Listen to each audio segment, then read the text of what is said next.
Start. There has been increase of amenities to passengers which is evident every day when we travel on the railways stop. The welfare of railway officers working in the railway administration has been considerable and all our thanks are due to the railway administration for this care of their officers' staff. This happy position should not, however, lead to a sense of complacency and undue safety on the part of the railway authorities' staff.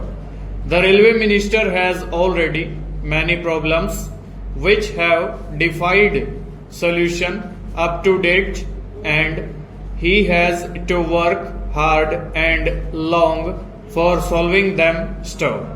I would only refer to overcrowding in trains, failure of trains to travel in scheduled time, increase in accidents, ticketless traveling, insanitary condition of rest houses for lower class passengers and poor quality of food stanza. As regards overcrowding in trains, it is plain to everybody who goes by train that there is overcrowding today everywhere still. This is especially noticed in suburban trains still. Sights of passengers hanging on whatever support is available in the trains and traveling on footboards are not rare, and during the holiday season and on special occasions the roofs of trains are also taken into service store.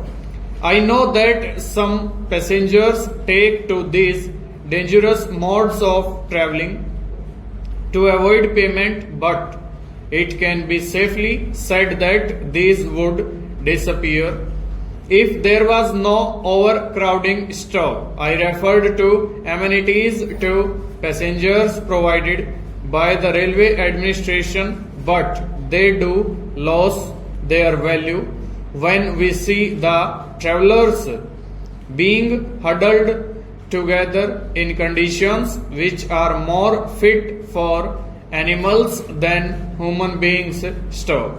I hope this question, which is of very great importance to the railways, should be seriously looked into by the Honorable Railway Minister stop.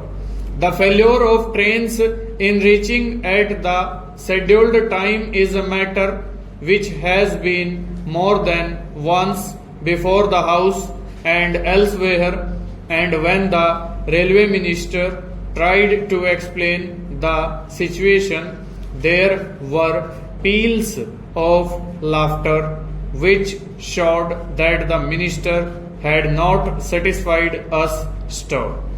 I would not like to speak much on it, but this should also be attended to seriously, and the sooner it is done, the better stanza.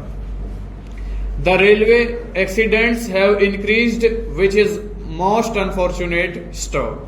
I know that the railway authorities do realize the importance and gravity of this question and are trying to consider the matter seriously from a three-pronged attack, namely psychological, educative and punitive stop.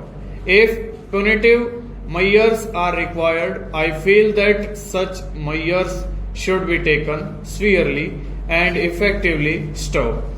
Any light-hearted punitive measures will not help stop.